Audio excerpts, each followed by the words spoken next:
Back out on the sidewalk, he hitched a ride out to the self-storage facility.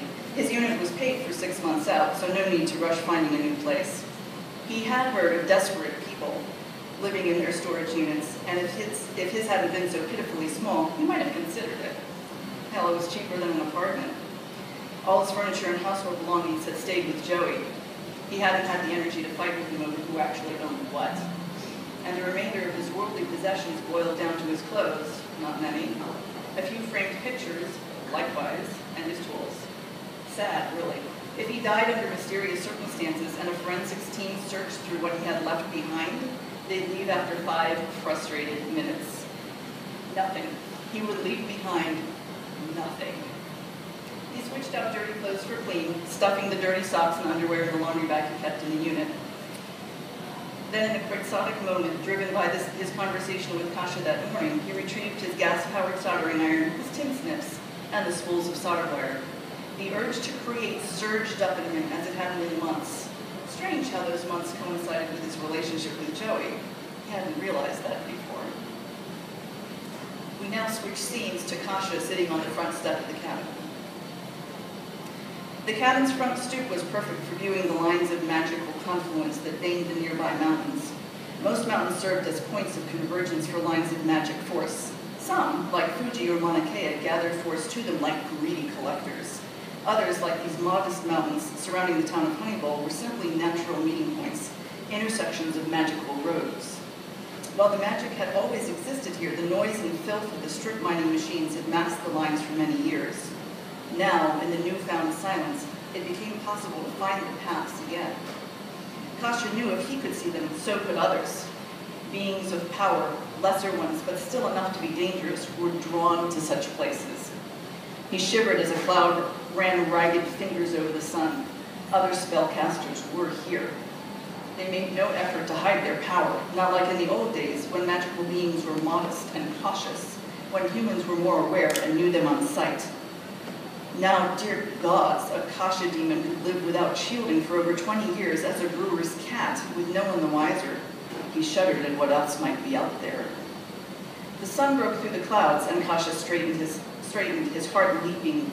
Willem rounded a bend in the path, striding up the mountain like a young Beowulf, the light sparking in his red gold hair. Gods, but he is beautiful. If Willem had honored his request, tonight he would be able to give himself to his new Heki-sama. He had wondered sometimes if his long exile might have negated the strict forms, the rules of his existence. In some ways, yes. But in Willem's arms the night before, the crushing aversion had thrust through his head like a lightning spear. He needed to be Willem's first, by ritual consent, before he could offer himself. "Hi, honey, I'm home," Willem said with a hint of a smile as he approached the door. He did seem more himself today, still so sad, but steadier, perhaps. "It's about time. I've been waiting hours for you." Kasia padded in behind him when he unlocked the door. "I only have 2 legs, and I did have some orders to fill, didn't I?" Kasia stared at the pack, tail twitching in anticipation. "And did you?" The little smile returned. "You want your dinner, or you want what I bought you first?" Incredible. The boy is teasing me. Curiosity may have killed the cat, but enforced patience will surely give him a stroke. Willem plunked down on the floor with his pack. Altogether too slowly and carefully, he began to pull things out. Tins of tuna, a can of beans, another of peas, a box of oatmeal, all emerged one by one. "Do I have to climb into the pack myself?" Kasia snapped. "You're as bad as a kid at Christmas," Willem chuckled, but he relented and pulled a shoebox from the depths of his pack. "I hope these are okay." His large calloused hands lifted the lid to reveal a lovely pair of black boots. They had to be boots, of course, since shoes would be too difficult to keep on his feet in any convincing way, even with magical intervention. But these were perfect. The rich scent of new leather filled his head as his eyes wandered over the patterns embossed on the surface. Just elegant enough to suit his tastes, but tough enough to escape being effeminate. "They'll do." Willem laughed. "So glad you approve, but I'm not done yet." The second box contained a black hat that Willem plopped on Kasia's head. With a bit of magic resizing, the miniature Stetson fit perfectly. "Thank you, truly. Would you put the boots on as well?" You can't do it? Willem's forehead creased in a puzzled frown. I could, but it's not done. These boots are a gift from you? Yes. The puzzled creases deepened. Forgive me, Willem. Where I come from, this is a custom. It symbolizes several things, not the least of which is that you give these of your own volition. And it binds me to you so long as you do not demand them back. But to tell Willem that would require more explanation than he was willing to provide at the moment. He leaped up onto the nearest chair and sat human-wise with his back legs dangling over the edge. A shaft of sunlight surrounded Willem, giving his skin a luminous quality, and Kasha spotted the instant his sea-gray eyes softened in acceptance. Despite his efforts to remain aloof and calm, anxiety and anticipation overcame him, and he began to purr.